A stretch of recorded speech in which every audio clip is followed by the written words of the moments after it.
Okay. Goes the record. Is this better? Everybody, this is Ted DiBiase, young man. And if you want to get your money's worth, stay right here because you're listening to Knockouts and 3 Counts. Remember, everybody's got a price. $1 million man.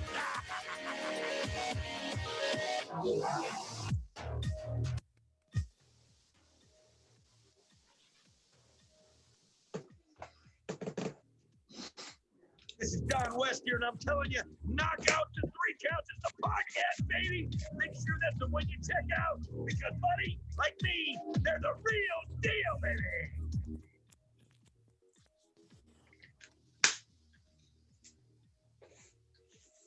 This is Jake the Snake Roberts. Just letting you know, you need to listen to Knockouts and 3 Counts, or you see that damn snake again.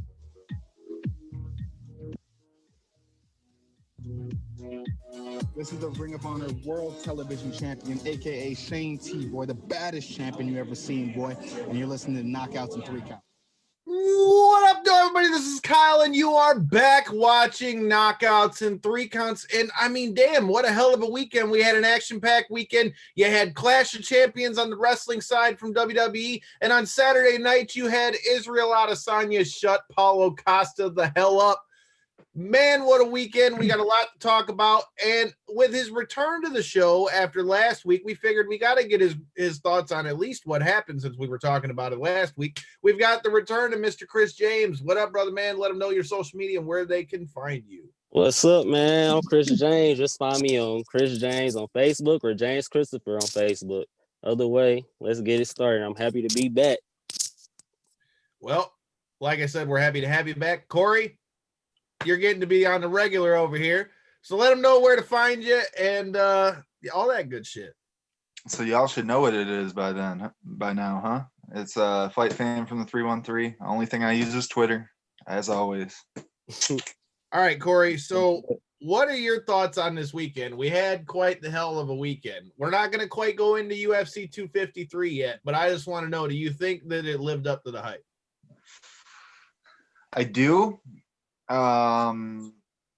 In a regard, I think certain aspects of the fights didn't necessarily live up to my hope, and then other aspects where I didn't necessarily think some fights would shine as good as they did kind of outshine. So all in all, it was a good night. Solid pay-per-view, nothing crazy though, you know. Hey, man, like I said, I mean, it had its fights, like I said, but it wasn't the biggest card of the night. Chris, for you real quick, I mean, like I said, we're going to go into UFC 253 in a second, but the other thing that we had going on this weekend was WWE Clash of Champions. And anyone that's been watching or anyone that's been listening to our show, which you should be, so make sure you smash that subscribe button. Subscribe. Like I said, hit that subscribe button, whether you're listening to us on Apple Podcasts, Google Play, Spotify, YouTube, any of them shits, hit the subscribe button. Anyway, look, we had Clash of Champions from WWE, and it was definitely one of their better outings that they've had in quite a while, but it still had its clunks, especially for things that were out of their control, like all the injuries and things that took people out of the match. So with all that being said, what were your thoughts on the show overall? Do you think it lived up to the hype, or do you think, what'd you think?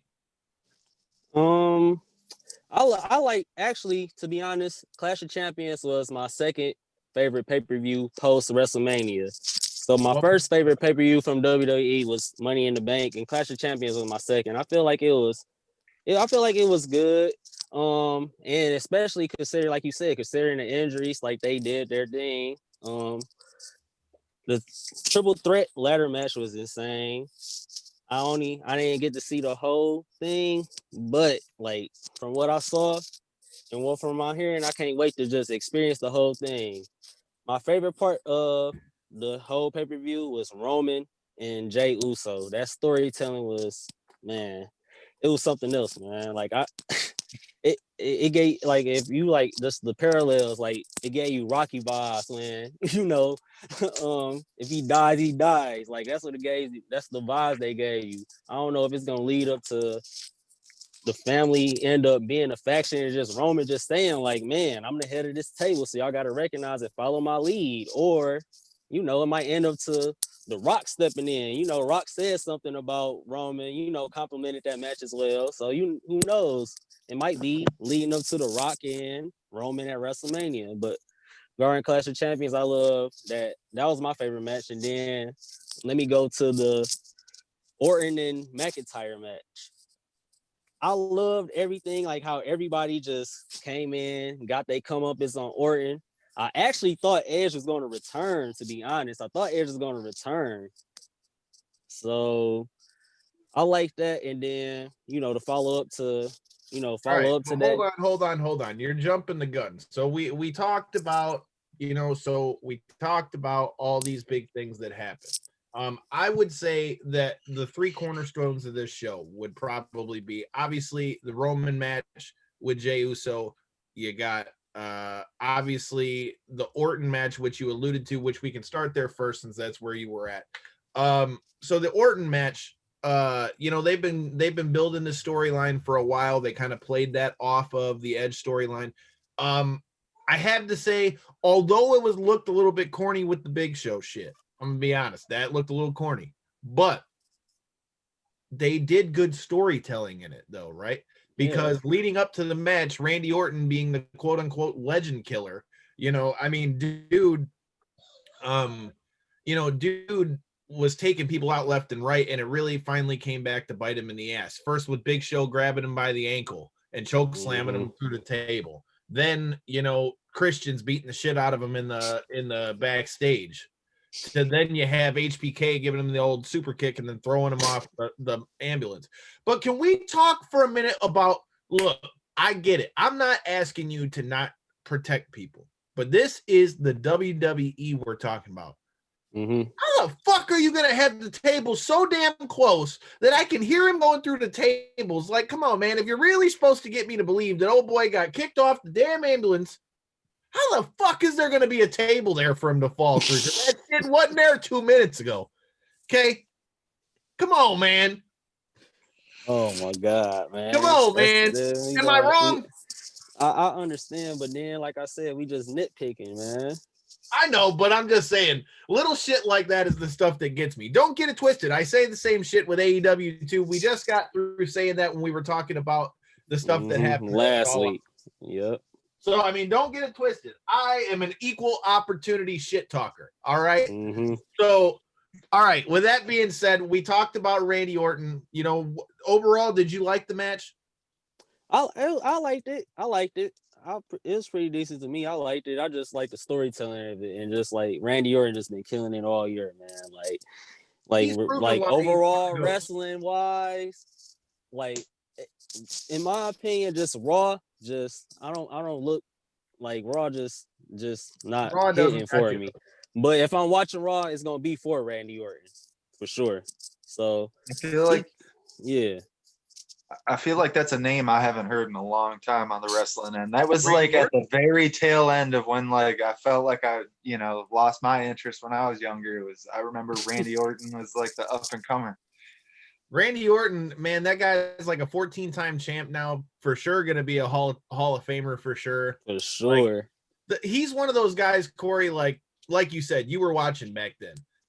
He's one of those guys, man, that like, he's just good. You know what I mean? Like he's one of those guys that is good.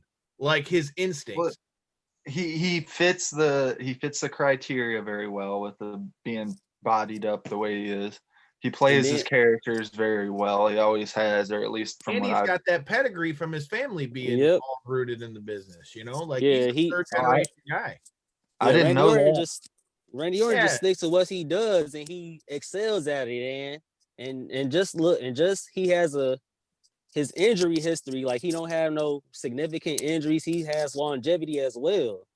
So like his wrestling style, So Corey, I'm gonna give Corey a quick little synopsis real quick. So his dad, Cowboy Bob Orton, he was with Piper in WrestleMania 1, dude. He was he's a Hall of Famer himself. His grandfather was in it as well. So this is a family affair for him. And the crazy thing is, Orton didn't even originally want to wrestle. He was in the Marines and got himself purposely discharged so that he could get out. And then when he did, because he was getting depressed from working midnights at a gas station, he started wrestling.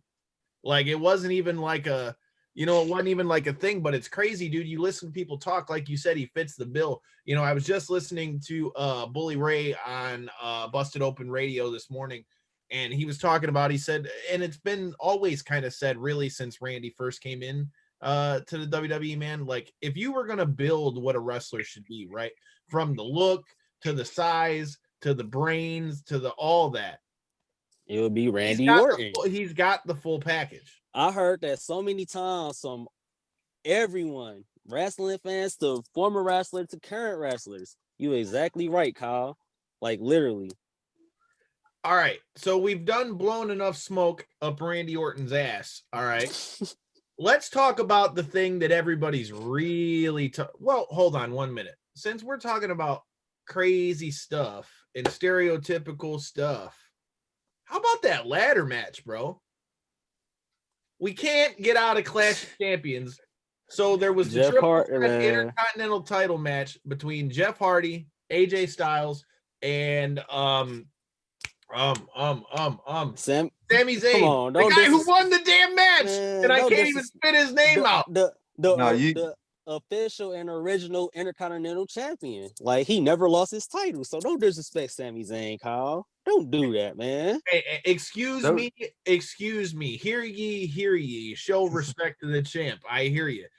Let's talk about that first, though, because that is a smart motherfucker. All right. Let's talk about this, Corey. So let me tell you how this. Hold on. Let me preference those ladder matches were almost always my favorite. Those in the what was the one where they actually put the cage? Is it a cage match? Is that what they called it? Hell in a Cell.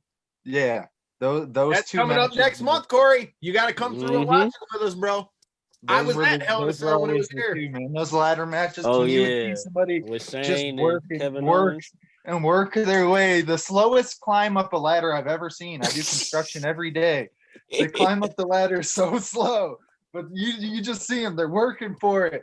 They get to the top with the stretch, and then all of a sudden the whole fucking thing crashes down. It is entertaining. And Jeff Hardy is still Jeff Hardy, still taking spots off the Jeff Hardy, man. Look, bro. Oh my goodness. So they were showing in the lead up to this match, they were showing the Hardy Boys return, which happened in 2017 at WrestleMania 33. Ring the fucking bell. Devin's not here to bitch because I don't have a bell to ring. But anyways, I was there.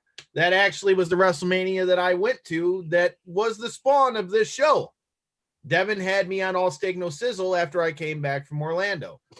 Jeff Hardy, after being away from WWE for how many years? And I mean, even at that, 2017, that's 18 years removed from when they debuted. And this dude is jumping off a 20-foot ladder through two ladders with guys laying across said ladders. Okay. This guy is got, I mean, I don't know, man. Like, I don't know if he made a deal with the devil. I don't know if he's just extremely blessed or a little bit of both. But hot damn, I don't know how he's not dead, man. But Jeff Hardy once again did it again, man. He was doing his thing in that match. Chris, I know you only saw the highlights, but as we said, Sami Zayn won the match. Now let's talk a little bit about that. So Corey, I'll catch you up and bring you up to speed. It also goes back with what you were saying about both of the Hardy brothers, really, though, about the longevity, man. You want to talk about the longevity? Going in AEW. Exactly, man. He just got a concussion and everything. So, like, man, they still fighting. It's a blessing, man. For real. From what Kyle was showing me, because he showed me a couple clips on it, and he played it off like it was nothing, though. Mm-hmm. You know, you got to man up. Sometimes things happen in the heat of the battle, and he didn't let it. The show kept going. That's a true professional. That's a true professional move. Right. And that's the thing, bro. So this match, right? You had the ladder match. Obviously, there's going to be some risk taken. But what I found very interesting about this match is they were able to do it in a way where, so you still had the bumps. You had, you had all this, whatever. But they did it in a way where it made sense. Yep. It's something that we talk about so often in wrestling, man. It made sense.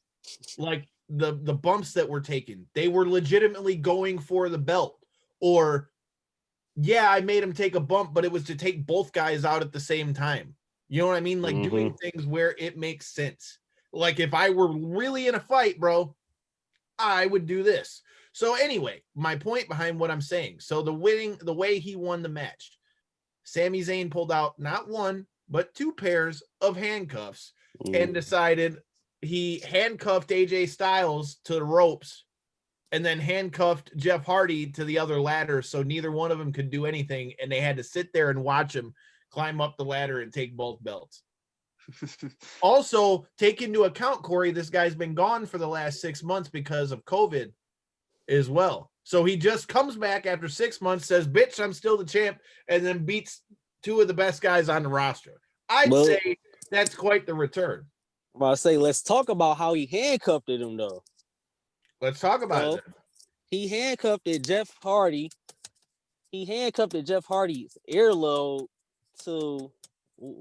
He handcuffed Jeff Hardy's earlobe to the He put it ladder. Right through his gauge hole. Exactly. Bro. Like he put the handcuff through dude's ear and then handcuffed his ass to the ladder. As somebody who used to have gauges, that they don't have a ton of feeling, but if you go to pull on it even just a little bit, it's like when your grandma used to grab your ear type shit, you know? It does not feel good. Yeah, you're hiding in the dark like Chris is. I couldn't imagine. I couldn't imagine having a handcuff through my earlobe, man. That would hurt like hell. Dude, like I said, and then they handcuffed it to a ladder. So I mean, dude, it like I said, bro. And then AJ Styles, he handcuffed himself to AJ Styles, right? They both were climbing up the ladder. But Sami Zayn had a key. He took the key out. He had the key under his tongue. Yeah, he took the key out the whole time, so he was handcuffed and got his ass out. Yeah, he handcuffed himself, and then he handcuffed AJ Styles to the ladder, and then, climbed up the ladder and got his comeuppance and got the championship. Or you can't not respect a man that uses his brain. Sami Zayn, even though Sami Zayn is one of, like, in my opinion, one of the best technical wrestlers in wrestling, he's very smart, like, especially with this little gimmick he's got going on. Who's the reason why Shinsuke Nakamura and Cesaro are the champions right now? Sami Zayn coached them up, got them together. Like, come on, man. And you forgot the man's name, Kyle. I spit it out. All right, look here. I've been slinging the mail all day and been having to deal with people yelling at me all day. Cut me a little bit of slack. But like I said, man, great fucking match. Great way to finish it. Great psychology in that match. And great job by Sami Zayn. You want to talk about something else that's great real quick? We got these awesome shirts you guys need to go get. Oh, look at Corey getting in on the plugs. Look at Corey getting in on the plugs. That's right. You need to get you one of them shirts. I don't have mine on right now, but Jesse's got his on. Check it out on our Facebook. And like I said, if you need to get you one, we got the plug. Shoot us a DM. I still got extras. Like I said, we want to see all you guys in those knockouts and 3-count shirts. And all of you guys that got yours already, post them up. Tag them in there. Look at there. He's got a business card right there with all the social media where you can find us at and all that good shit, man. All right. Now, before we switch over to the UFC side of things, there's one match that we still got to talk about, Chris. And that's the one that everybody's talking about. Finally, after 5 years, fans are finally kind of getting what they've been asking for with Roman Reigns. All right. You got a lot of people who were talking all that shit about Roman Reigns ain't that good, and Roman Reigns this, and Roman Reigns that, and blah, blah, blah, blah, blah. Well, now that Brock Lesnar's gone, you have now opened the door for Roman Reigns to be with the one guy nobody would have ever thought he'd be with in Paul fucking Heyman. So, look, man, can you get a better mouthpiece for a guy that people don't want to hear talk? And even with that said, before you answer, Chris, Roman's cut some pretty damn good promos for somebody that ain't about his mic skills, bro. Roman been man. That promo where he said, "I'm chief of the island and this is my fucking table," bro. Man, when he first came back from SummerSlam, like, Roman Reigns has been A+ ever since he's came back since SummerSlam. I don't care. And I've been the biggest Roman hater. Like, he's been A+, like, flawless to me, in my opinion, man. him and Paul Heyman. Like, he don't even. I don't know. I might be just going off the deep end, but in my opinion, like the way he's going, he don't even need Paul Heyman. Paul Heyman is just the add-on to make it just No, like an but see eight. it, but it adds that level of mystique. Yeah, it just too. and they had Because that when he legitimacy. talks, Yep. when you got a guy like Paul Heyman that can articulate everything you need him to say, and then you only have Roman talk when he's got something important to say, it makes everything that Roman says mean something. And then that it's better than Paul Heyman. You know, like every time, you know, Brock Lesnar barely talk with Paul Heyman. So when Roman, like, you know, with Paul Heyman, and then every time you hear Brock Lesnar talk, he got the little, you know, the little voice and little squeaky voice and all that. But it just be like, but like with Roman and Paul Heyman, like Paul Heyman talk his stuff, and then when you hear Roman Reigns, he be like, okay, he just adding on to it, and I like it. When Brock Lesnar is hit or miss. Well, let's talk about how they did a good job of the story leading into it. So Corey, again, I know you aren't the big wrestling guy, so I can catch you up. Roman Reigns and Jey Uso are the guys that were going for the WWE title here. They are both members of the famous Samoan dynasty family, which is also the same family as The Rock. So these guys have been arguably one of the best tag teams WWE's had in years, being Jay and Jimmy, the Uso brothers. So his brother, Jimmy, went out. Jay wins a championship scramble match to face his cousin, Roman Reigns. So in the lead up to this whole thing, that's what they were talking about. And you got Jay on one side where Jay's talking about how, you know, I'm the guy that, you know, I've always kind of been in their shadow. I've always been good, but I've always been one of the Usos. It's always been Roman's the guy. He's like, this is my chance to step away from not only Roman, but step away from my brother and all that. And they brought in his dad, who the Usos' dad is Rikishi, and then Roman's dad is one of the Wild Samoans. So they brought them in, and they're talking about it, and you know, they're showing clips of them when they were playing football as kids and everything. So they did a real good job of tying in like the real life stuff, you know, that comes with it. Hey Kyle, my bad. Go ahead. I was about to say, not to mention, like you said, like he just like Jay is the youngest Uso. Jimmy's married to Naomi. Jimmy's been on, like, you know, the Total Divas show and all that kind of stuff. So Jay always, like you said, always been in the background. So yeah, he's finally getting his spotlight. Right. And so going into this match, you know, but like he said, it's a totally different Roman Reigns. So in this match, man, I really enjoyed the way that Roman came out, and it's like, look, we're family, we're cousins, but look, bro, I'm making it clear here, I am the head of the fucking table. And he kept reiterating that.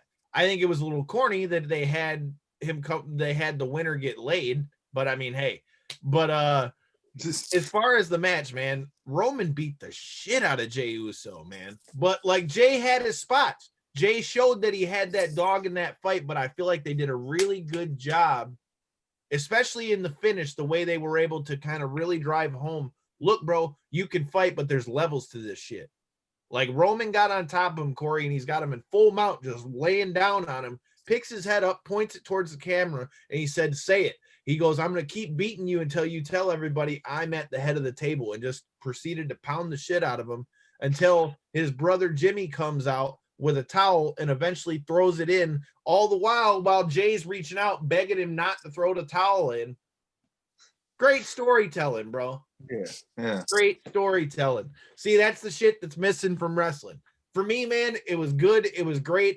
It drove Roman home as a dominant figure going forward. Obviously, WWE needs to get their shit together on all that stuff. But Chris, do you got any other different thoughts than I do on that one, or?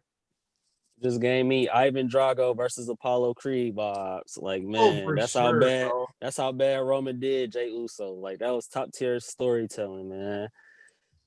Like, it was just unbelievable, man. Like, Jey Uso fought his hardest, but Roman Reigns just let him know, like it.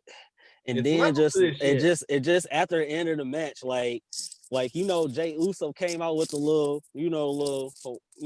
floral little necklace thing. I don't know what it's called, but you know, he came out with the little the lei, and he came out with that. And then Jey Uso came out with that. Roman Reigns just came out with his championship, no shirt, just his pants. And then after the match, they he took Jay Uso's way and just, I'm the head, like I'm the top dog. Like he left him I'm the tribal like, chief. Oh my goodness. Like, man. It's interesting the fact that they even bring up the match, because I'm sure, as you guys being big wrestling fans, I mean, I'm sure you kind of, when you see the writing on the wall like that, you kind of expect to play out a certain way. They're taking, like you were saying, like the little brother essentially out of the group, and they're trying to give him his shine. So you kind of think it's going to play in his favor. And then once there is no turn, and I mean, don't get it twisted.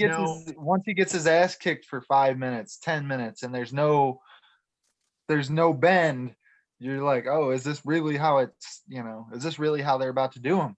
Right. And not to mention, I mean, dude, it's not like Jay really showed up.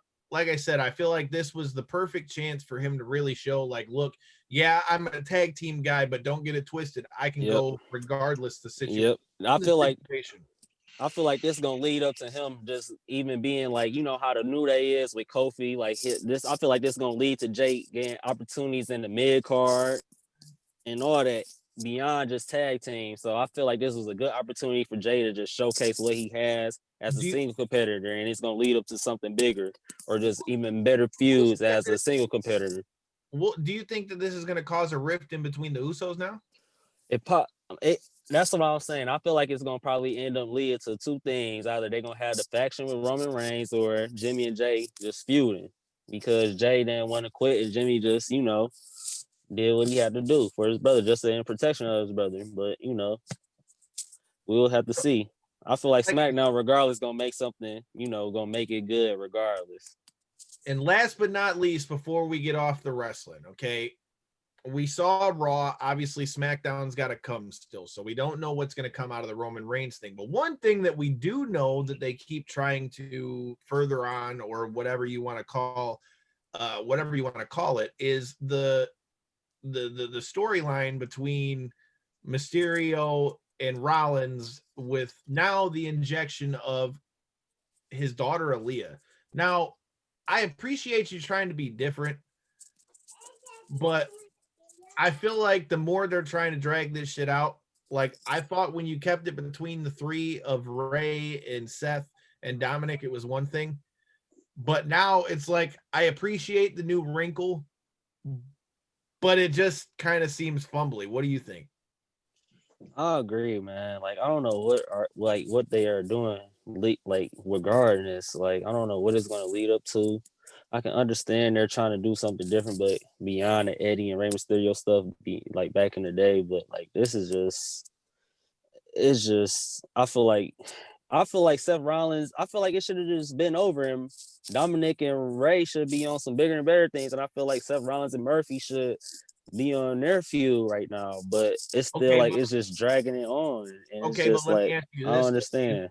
So do you think that what they're trying to do, though, because like I kind of have a theory. See, here my theory is the reason why they're bringing Aaliyah in is because Murphy's been getting the shit smacked out of him by Seth for a few weeks now. I don't know about you, but as a grown ass man, okay, look, bro, I'm not taking you keep beating the shit out of me like that. I feel like he's trying to be slick, and then he's going to end up fucking him over in a little bit. That's kind of what I feel like we see coming. You feel like he's going to side with the Mysterios, or he just going to be on his own? I think he's going to turn on Seth, maybe not side with the Mysterios, but I think he's going to turn on him because, I mean, damn, he keeps beating him like a redheaded stepchild. Right. Of course, I feel like that's going to eventually. They might just have a match at Hell in a Cell. I feel like they are going to have a match at Hell in a Cell. Actually, hey man, Hell in a Cell is coming up. I'm going to get Corey to watch it, and then we can get his thoughts on it being a complete unaway from wrestling. You've got NXT TakeOver next this Sunday. Look, man, stay tuned to the channel. Fire. Coming out probably Friday. We're going to have our picks for the NXT TakeOver this weekend. There's a lot of good things coming up. But we were talking about people getting beaten like redheaded stepchild, okay? Let's talk about what we did on Saturday night. On Saturday night, we had a hell of a time. We were talking UFC 253, man. We had all the homies over there. Your boy turned 28, and thank you to all of you who listened that reached out and said happy birthday to your boy. I appreciate you. We saw some people get their ass whipped, ladies and gentlemen. Corey, I'm gonna start with you since I know you don't know as much on the wrestling end, but one of the fights that we talked about in our prediction video was the fight between Diego the Nightmare Sanchez and Jake Matthews. Do you think it's Almost time wish I wouldn't for have brought it up. what'd you say? Almost wish I wouldn't have brought it up. Go on. Corey jinxed him. It's his fault, and because Diego probably ate beef tartare. Oh, wait, did I say that? Anyway, Diego did not look so hot in this fight. I love Diego Sanchez, man, but Diego Sanchez took an ass whooping. We know he's got 3 fights left on the contract. What were your thoughts on the fight, Corey? And what do you think going forward? Well, before I go good old balls deep style, I want to ask you guys a quick question. Do you think Diego's actually going to finish out those last 3 fights on his contract? I think Diego will want to. I think he gets at least one of those fights, but it all depends on what happens in that next fight. Chris, you got there after that, so I don't know if you saw the Diego Sanchez fight, but I know you know who Diego is. Do you think it's time for him to lace him up, or should he go out like a G and take those last 3 fights? Wash gang. Unless you just in it for the money. Wash gang. I mean, So he didn't look like himself, man. He came in that fight very, very flabby by his standards. Dude, what about that henna tattoo? Can we please talk about how this man had a damn sun henna tattooed on his belly button? I thought it was sexy. That? I don't know what you're making a big deal about it for. I thought what was great. that? It looked like his daughter went and drew with a yellow crayon around his belly button. Like, yeah, it looks like it looked definitely like some shit my 6-year-old would try to draw on me with some markers. Each his own, man. Bro, that's what I'm saying. Come on, man. But in all honesty, though, I don't feel as though that was a retirement level performance. I just feel as though the UFC they need to realize and I feel as though there's a lot of fighters that are on this tier of their career where they're at the end. Like there's no ifs, ands, or buts. They're at the end of their career. But I think some of them have such a namestay that feeding them to these young up and comers like Jake Matthews, that just doesn't do anybody any favors, man. Nobody wants to see Diego get beat up by some young up and comer. Nobody wants to see that, and they've done that to him in his last like 4 or 5 fights. I mean, I get that the guy has a very high level skill, technique wise, but everything slows down with age, man. And I don't think it's necessarily fair to keep feeding him these young guys like this. I mean, I think he. What do you want him to do? Give him bums? No, I don't think bums is the thing. I think they need to do a 35+ league for these guys. Stop giving them these 25-year-olds, these 26-year-olds that are hungry as hell, that are, where their technique levels are high enough that, they can compete. So it's not just like a raw youngness against, veteran savvy, because that's not the case. They're putting high level guys in there against them just to try to make a name, and I don't think that's the right move. I totally agree with you, Corey, because they do the same thing in boxing, bro. So yeah, boxing clear as day, man. The same exact move. I mean, it's all combat sports. I mean, that's what you do. You work so hard to promote this guy for years and years and years, and towards the end of his career, you use all that promotion that you did, and you try to steal that thunder with who you match up against them. I mean, it's a classic, bait and switch on the hype. But there's, like I said, I don't want to go listing a ton of names, but like a perfect example of this in my eyes is like an Anthony Pettis.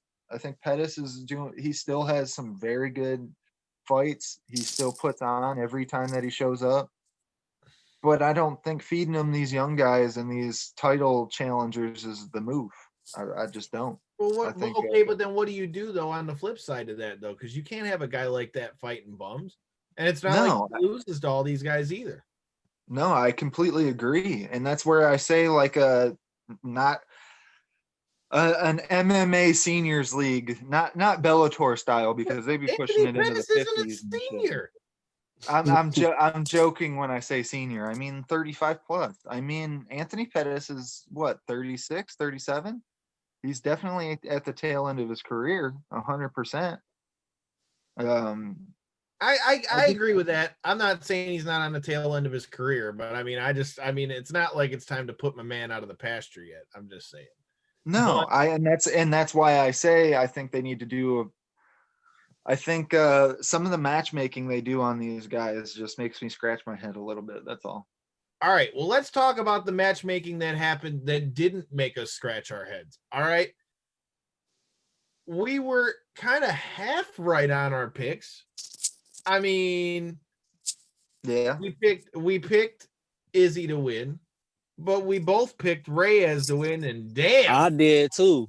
That was not how this fight, I thought this fight was about to happen. All right. God. First off, go ahead. No, go ahead. I didn't realize. First off, shout out to the new champ, Jan Blachowicz, for making us all look like some assholes. And I want to know, when am I going to start betting on these underdogs, man? Because this would have been another one where I could have got a grip. Yeah, you could have walked away with some change on that one for sure. Could have got a grip, man. But going into this fight, though, I would have not had confidence to put money on Jan. See, the only thing that made me nervous, I watched so much damn. I wouldn't have put money on him before the fight. Clearly, I didn't. I picked Reyes. Yeah, well, that's what I'm saying is I watched so much damn MMA media and a lot of interviews, especially with the bigger fights coming up and stuff like that. And check out those interviews right down below the video.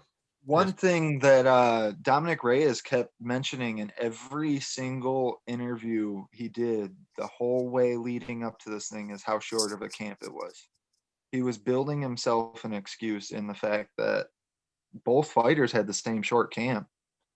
I mean, you can't, if you're going to accept the fight, you can't, it wasn't only the way that he kept mentioning it was like the mannerisms he would use when he would say it. Like he almost was kind of accepting the fact that it was going to be a harder fight because it was so short. And that had me really worried going into our picks video. I forgot to actually mention that aspect of it, but I still thought he was going to be able to pull it out. I really did. And he just didn't look like he was able to get anything going. I mean, he wasn't. And the flip side to that, you mentioned going into the fight how it kind of almost seemed like Reyes was kind of building himself an excuse. On the flip side to that, shout out to Blachowicz. As soon as he knocks out Reyes, what's the first thing out of his mouth? John Jones, let's go. To where John Jones has already responded to it. Now, do you think John Jones is going to come back and try to challenge him for this title? And I pose that question to either one of you. I think it's an absolutely terrible call out. He don't want no smoke, bro. I think it's an absolutely terrible call out because the fact that the man just vacated the belt. He's already in the process. Do you say that for Blachowicz or for Jones? I'm saying for Blachowicz to call out Jones is a terrible call out. Is it though? Because he just called out the best of all time. The best of all time that just willingly gave up that belt, who was supposed to fight him and chose not to because it wasn't a big enough fight for him. So I think what you do is you rub a little bit of mud back in Jones' face and say, doesn't this belt look all shiny on my waist? That would be a good way to call him out. Hey, I respect the fact that he didn't mince no words. He said, I want the smoke. Yeah, speaking of John Jones, did y'all see what John Jones said about Izzy on his Instagram? Very well played. Very well timed, sir. Corey, have you seen Izzy's right titty shit, or what you talking about? John Jones posted something today pretty much saying like he's been calling out Izzy. Izzy just talking. He don't want the smoke for real. Well, so in my eyes, I think Izzy's actually playing it smart because I think he needs to build up his own star more, even if he truly feels as though he can beat Jones right now. I think clearing out his division, showing that he is the true no bullshit champion at 185 before you even try to talk about But making who a else move. is there really for him to fight though at 85 though? I mean, he beat Romero. Jared Cannonier. Right, he's got that fight. There's a couple fights lined left up, but I'm saying it's not like there's a long line. I think Whitaker deserves another fight, even though he got dominantly beat the first time. He was the person that he took the belt from, and if he can beat Cannonier and Till coming back off of that knockout loss, I think he deserves a rematch. Okay, sure. If he gets those wins, I got no problem I think with that.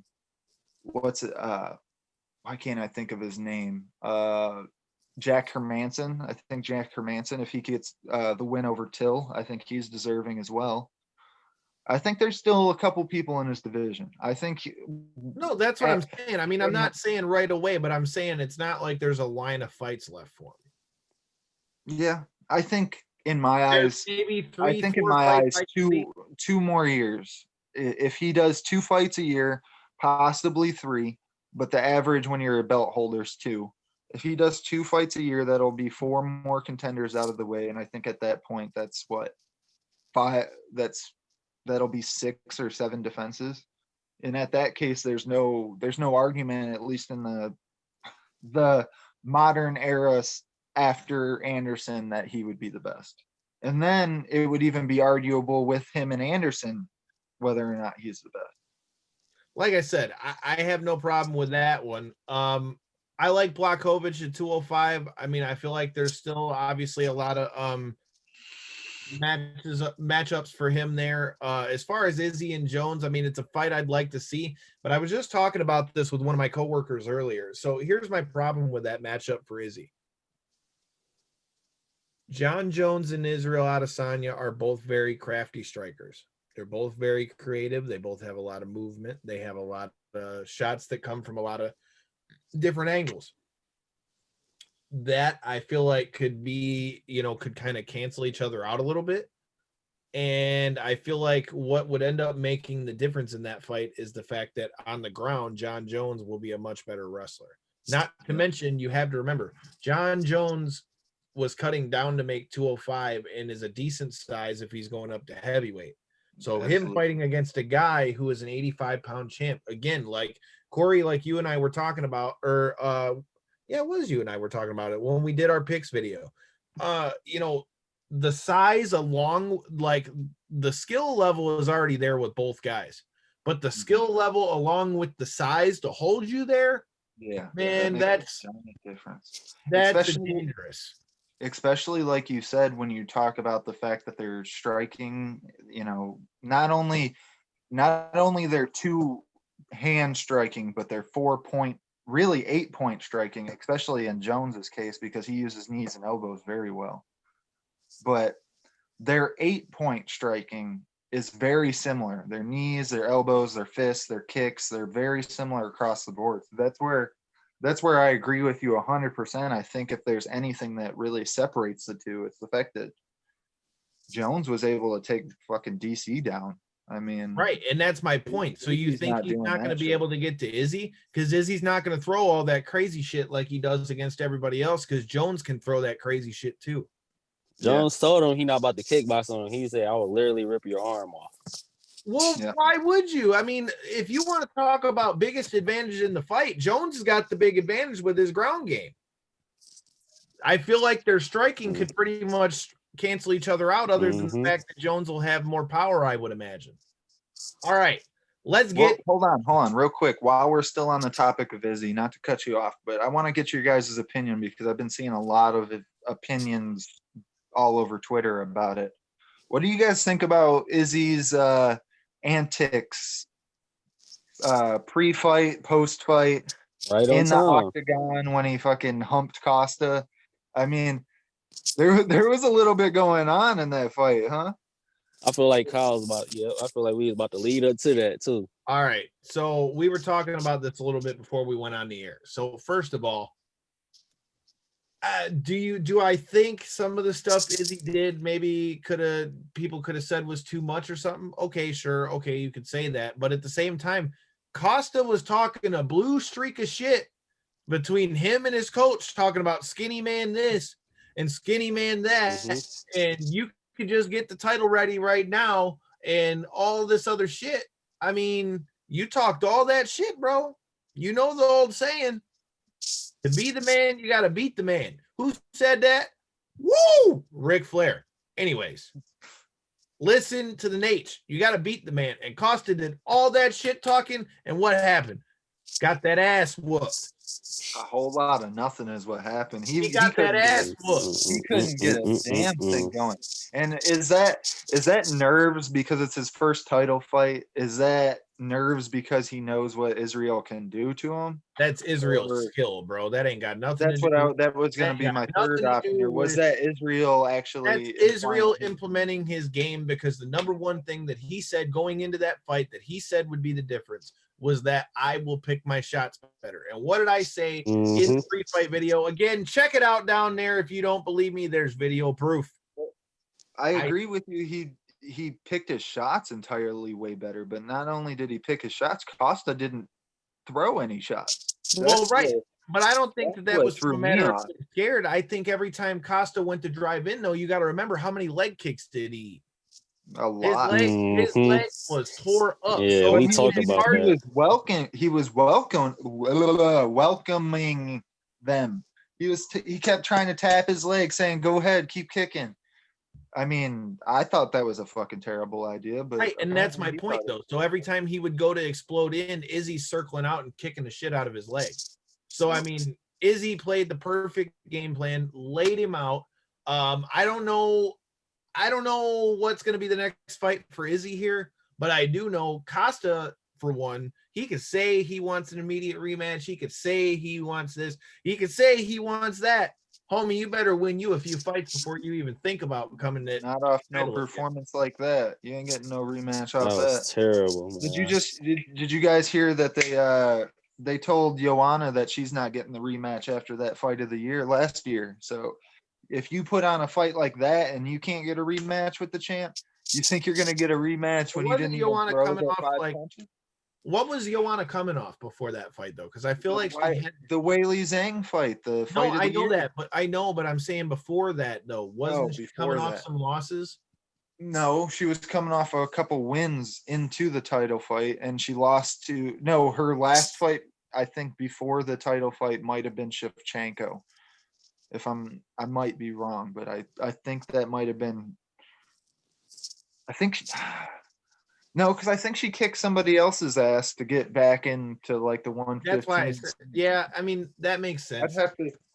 I'd have to look, but if they're not offering rematches to literal fight of look, you heard it right there in that link. Brian, the fucking Machine Cage, said it himself. That women's fight was one of the best fights of all time. Yeah, I don't even think you need to put women's in front of it. Best fight, period. Yeah, he said it. It's one of the best fights ever. That was straight out of Brian Cage's mouth. I didn't bring it up. We had to sit there and spit it out. Like, sit there and think of the names for a minute. Like I said, make sure you check out that interview when you get done with it. I'm not that big UFC savvy. I already know which fight y'all talking about because I literally saw that fight myself, and that shit was just amazing. That's what I'm saying. That was a dog fight. And if you can't get a rematch off that, how the hell you think you're going to get a rematch off that performance, Paulo? That ain't happening. Well, like I said, man, I feel like he wrote a check his ass couldn't cash, but correct. I feel like he got the real life version of, oh shit, that guy just killed me. Oh, he's running up. Oh damn, he just teabagged me in a video game. He got the real life version of that. Like, oh shit, there he is. Oh, I'm dead. Oh shit, here's his balls in my face. All right, Corey. Well, another thing that we need to talk about on the MMA end. Okay, so we talked about UFC 253. I think the co-main event and main event, both were shocking. Like I said, I enjoyed it. We had a great time while we were watching it. But there's a lot of other things that are going on that kind of lead into, what are we going to see next on the MMA side of things? Coming up here in 2 weeks, we've got the return of Kenny the Boss Cross, fresh off of his signing with XFC. He will be fighting in their lightweight tournament November 11th live on NBC. We'll be having him on to talk about that. We've also got the return of Brett Big Dog Martin ahead of his fight with Bigfoot Silva for Tora MMA in Florida. Like I said, man, MMA is really starting to open back up. We got WXC is going to be doing their thing October 30th here in Southgate. What I'm getting at by bringing these fights up, Corey, is now that you're starting to see more of MMA coming back with like the leagues like LFA and CFFC and all those kind of things, what do you think is the next natural progression as far as MMA? I think I would love to take a poll out of our listeners and watchers and viewers in general. How many people actually viewed the PFL season last year when it was in full swing? Because I think besides the fact that they had slightly lackluster talent wise, I think that the system that they did, the season of 4 fights, and you fight your way and you earn your way into a playoff system, and then it's Oh, I definitely think it's refreshing. It's a little different for sure. Yeah, it almost brings back the reminiscent feels of like the old old Bellator tournament styles. The one night tournaments they used to do. Well, I also is think now doing that too. I also think Bellator does a decent job with that when they do their tournaments. We were actually talking with, huh? I said for me, they were like the originators when it came to like, at least in recent times. I mean, obviously you had the Pride and all. You can go back all the way to Strikeforce. They were the big pushers in Strikeforce. Sure, but I mean, in recent times, Bellator has been the one that you see and hear about people having, tournaments and things. Like I said, but there's a lot of them running them. I mean, XFC is getting ready to run theirs that Kenny Cross is in. You had IFL back in the day that had the full-on teams thing. Yeah. Well, and I'm trying to remember if this was something that we actually said on video or if this is a conversation we had off of the video.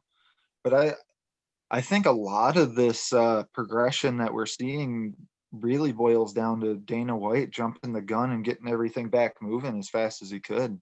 I think we're experiencing a giant boom in our sport right now with the amount of eyes that are on it, just because of the simple fact that people got to get entertained by something they might not have realized that they would be entertained by, because that was the only thing that was a live attraction on at that time. So I can totally agree with that, Corey. The question for both of you guys, though, is do you think that this is something that not just UFC, but MMA as a sport is going to be able to sustain it, though? Are they going to be able to keep that buzz, that they've gained, those new eyes that they've gained from the UFC Fight Island stuff and all the stuff that's going on now that you're seeing all these other leagues coming in? Do you think they'll be able to sustain it, or do you think it's kind of one of those things that as things kind of start to get back to whatever the new normal is going to look like, do you think it's something to where MMA may lose some of its steam again? Well, see, I actually think no. I actually think it's going to be the opposite. I think this sport is on a very huge incline, and I think this quarantine ended up kind of being like a cycle of steroids to kind of increase the you think process. It was the arm, sure.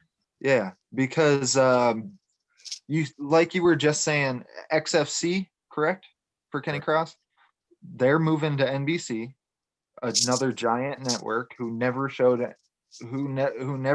any type of PFL was on sport. NBC Sports, though. Huh? PFL was on NBC Sports back in the day, but they're on ESPN now. Yeah, but they were on NBC within the last couple of years, though. Yeah, I believe it was 3 years ago, but showing interest enough to where they bought a promotion to be able to put it on their network. Same thing you're seeing with Bellator moving to CBS, coming off of. That's a good move Paramount. for Bellator, because Paramount was not a good network. No, it just didn't fit. It's a movie channel that once a month would show fights. It just didn't make sense. But I think that alone will do a huge thing, because I think what it'll do is those Monday, Tuesday night viewers of TV shows, they're going to all of a sudden start seeing commercials for the XFC this weekend at Saturday at 9. And that type of stuff really does a big job in marketing. I mean, when you start seeing it on the local level like that, on the big TV channels and stuff, it really adds a legitimate side that maybe people turned a blind eye to before. Kyle, Well- Corey makes a good point with that marketing stuff because it's the same with SmackDown on Fox, man.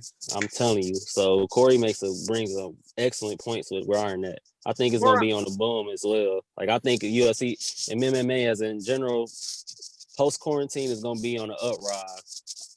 I think this is exactly what MMA needed. I mean, obviously you've got your diehards just like you do in wrestling, but at the same time, I feel like with the lack of other sports, it kind of opened a door to kind of bring people back in it. Obviously there's a lot to talk about, man. There's a lot to be excited for, both in MMA and for us diehards and anybody who's watching wrestling. You've always got your hope in wrestling. Otherwise you wouldn't be watching the shit. Well, should we give them a little sneak peek before we get out of here, what we got coming next week? Absolutely. So, as we mentioned, we just interviewed Brian the Machine Cage from AEW. Any of you guys who have been paying attention to any of our social media at KO3C Pod, like you should be doing, know that he just had his theme song redone by Montezi.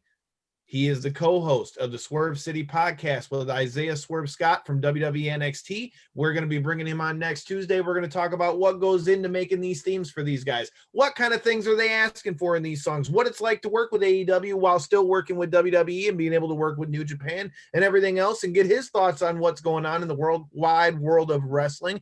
And like we said, MMA ain't going nowhere, because after that, we got 2 straight weeks of fire interviews for you as we bring you the return of Kenny the Boss Cross before his fight for XFC in their lightweight tournament, and the return of Brett Big Dog Martin before he goes to war against Bigfoot Silva for Tora MMA in Florida. So like I said, till next time, and in the in-between time, make sure you hit that subscribe button. Stay safe. Peace.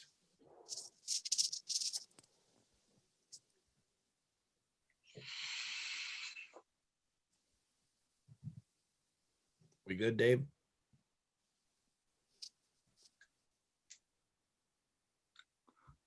think he's still watching the old presidentials.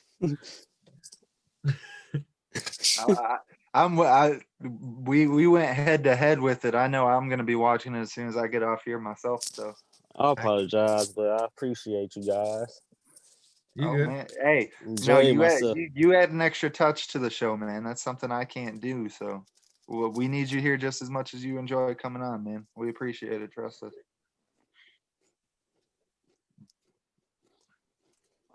All right. Well, I'm about to leave out of here, gentlemen. All right. Well, peace off. Till next week, everybody yes. have a good one. Likewise, be safe. I'll hit you up, Carl. Yep. Yep.